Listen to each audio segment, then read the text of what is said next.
Are you on team the WNBA is fine without Caitlin Clark, or team this league collapses without her? Because after what just happened, the answer feels painfully obvious. The WNBA just made one of the most desperate, almost laughable moves we've ever seen, forcing the Indiana Fever to play in Atlanta. And the reason? Simple.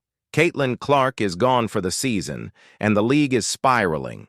Let's break this down, because the numbers, the panic, and the decisions being made right now tell a story the WNBA doesn't want you to know. The Indiana Fever aren't staying home. Nope, they're being shipped to Atlanta. And it's not because Indiana fans don't support the team. It's not because Atlanta has suddenly turned into a women's basketball hotbed. It's because the WNBA is desperate. From the moment Caitlin Clark's injury was made public, ratings collapsed, ticket sales nosedived, buzz evaporated. And instead of addressing the real problem, the fact that the league tied its entire future to one player, they're scrambling, moving games across states as if geography is going to magically solve what's actually a star power crisis. Think about it. If you're truly confident in your product, you don't move your games. You build around the talent you have. You push storylines. You hype rivalries. Instead, the WNBA is playing whack-a-mole with cities, hoping fans don't notice that the product looks lifeless without its one headline act. Here's the part that stings the most for fans. The WNBA and the Fever front office knew Clark wasn't coming back. They knew weeks before the news broke. And yet they let fans believe she might return for a playoff push. They dangled false hope, because they knew the second people learned the truth, ticket demand would collapse. Fans thought they were signing up for a story. Clark's comeback, Indiana's playoff run, a possible Cinderella ending. Instead, they got the harsh reality. Clark wasn't returning, and the league never planned to tell them until it couldn't be hidden anymore. The result? Betrayal. Thousands of fans who had already paid for tickets simply stopped showing up. In Baltimore, 3,000 ticket holders didn't even bother walking through the door. They had the seats. They had the receipts. They just didn't have Caitlin Clark, and to them, that meant the night wasn't worth it.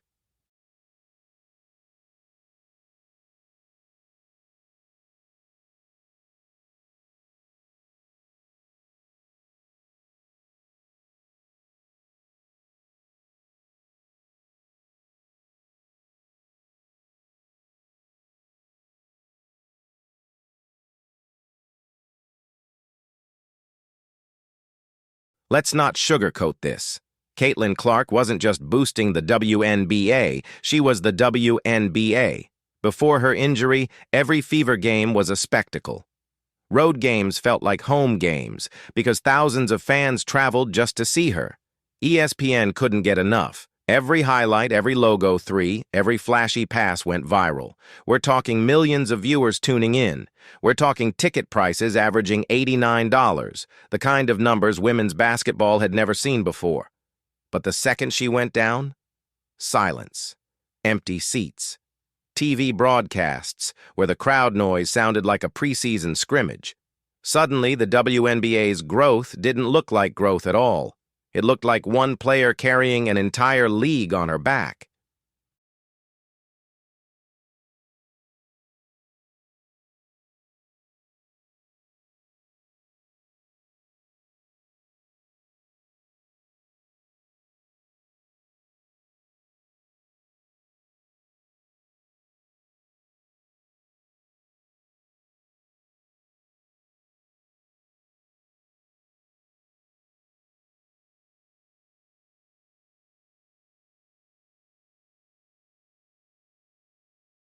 Before Clark's injury, the Fever Versus.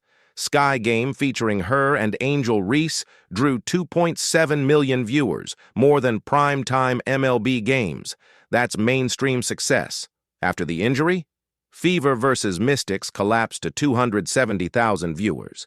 Fever vs. Lynx barely broke 1 million. Some so-called big market matchups between New York and Vegas limped to 130,000 to 200,000 viewers.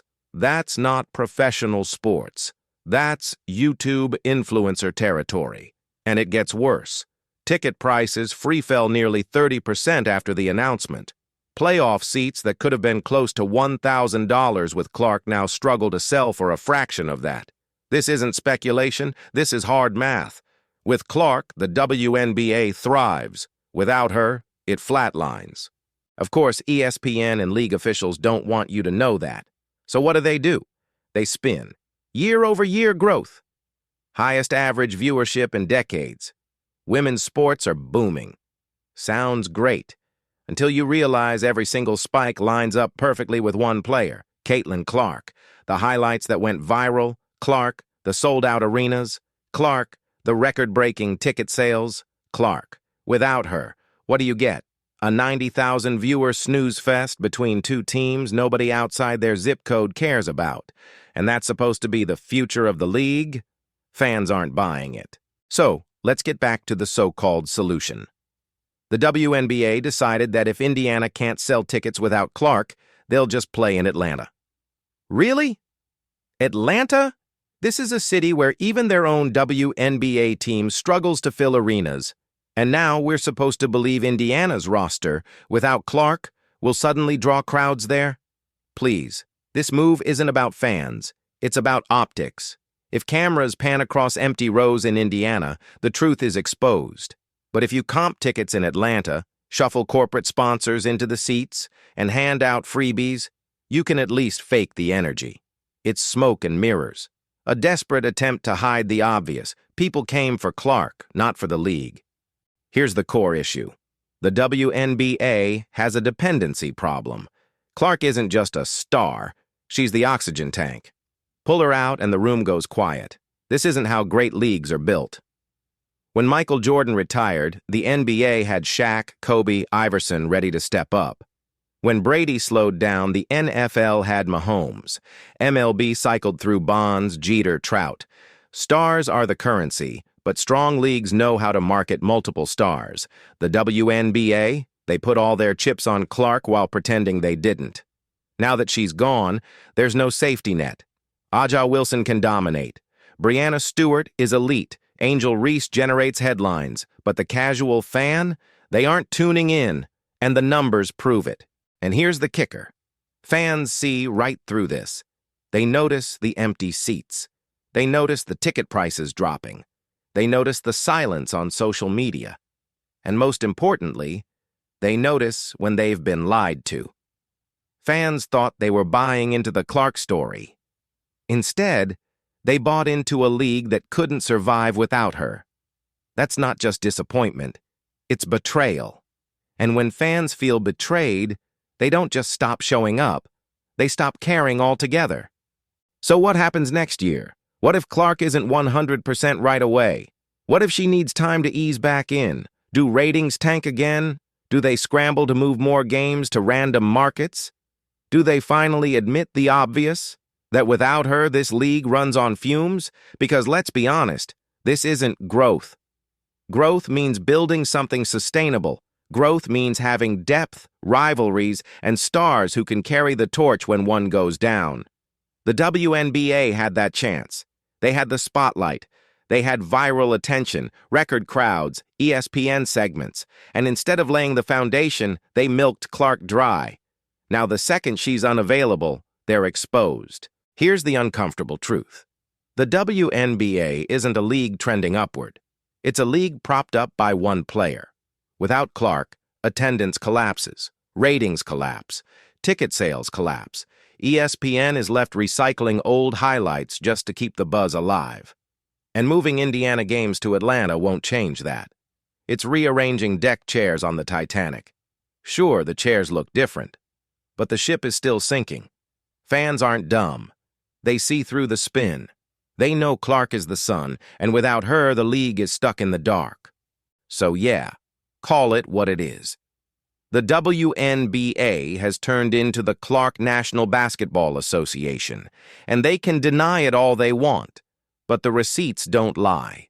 Without her, the buzz is gone, the hype is gone, and the desperation is showing. The only question left is, what happens when she's back?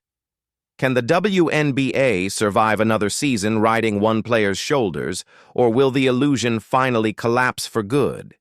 Because right now, this Atlanta stunt is proof of one thing: the panic is real.